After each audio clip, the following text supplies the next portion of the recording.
Halo semua, di video ini kami dari kelompok 9 ingin mempresentasikan materi mengenai corporate action yang relevan dengan investasi pasar dan modal. Sebelumnya, perkenalkan nama saya Emilia Puspitasari, NIM A11230144, dan teman saya.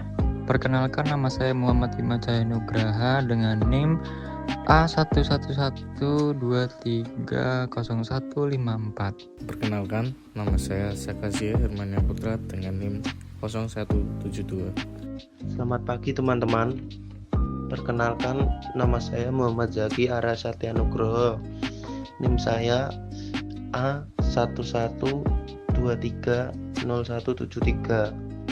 Halo, perkenalkan nama saya Muhammad Sohayu Surulana, NIM 0231. Langsung saja kita masuk ke pengertiannya.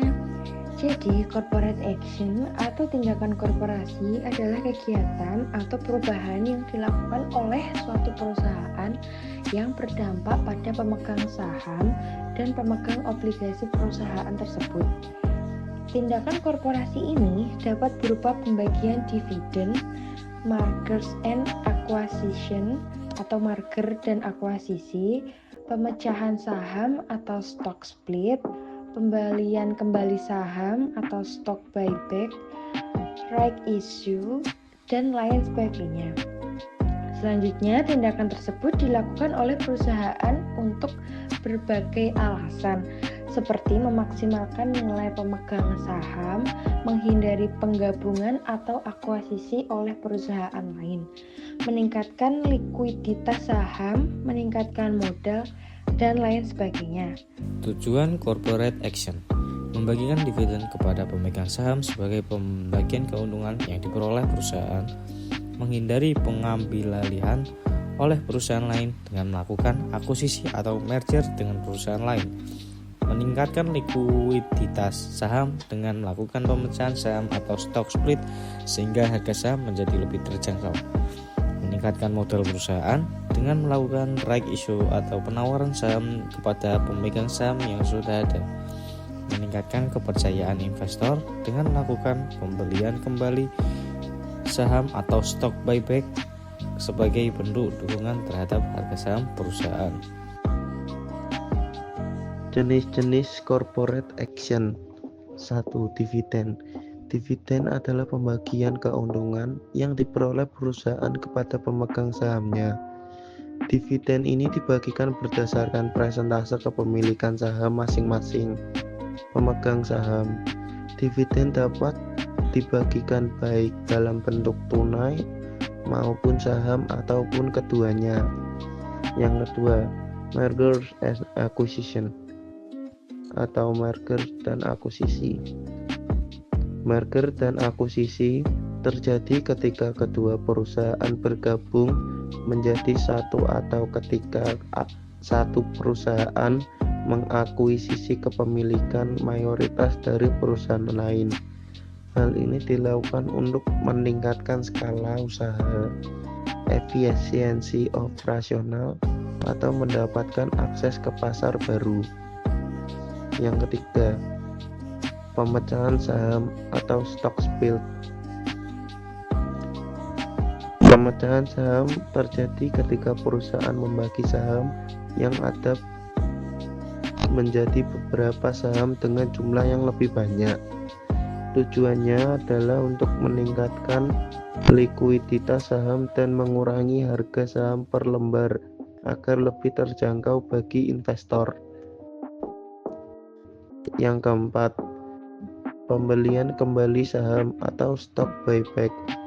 Pembelian kembali saham adalah ketika perusahaan membeli sahamnya sendiri di pasar sekunder.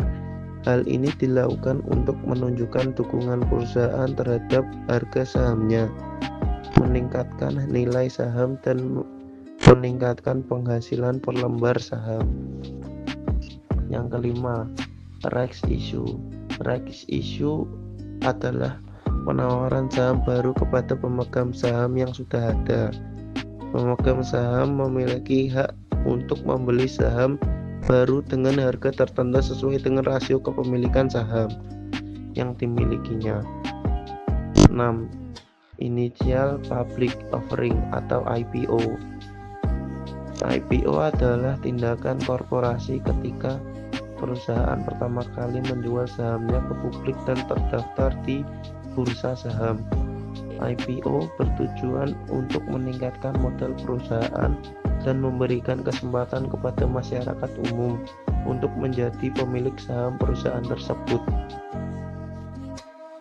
Contoh corporate action. Pertama, ada Apple Incorporate.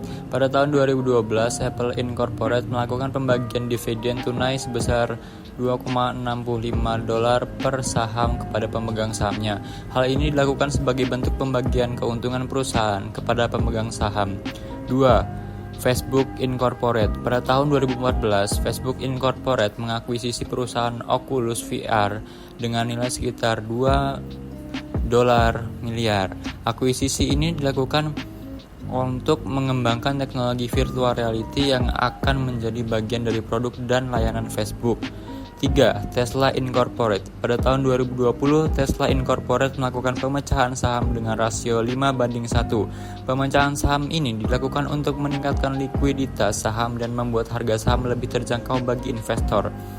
Microsoft Corporation. Pada tahun 2019, Microsoft Corporation melakukan buyback saham senilai $40 miliar.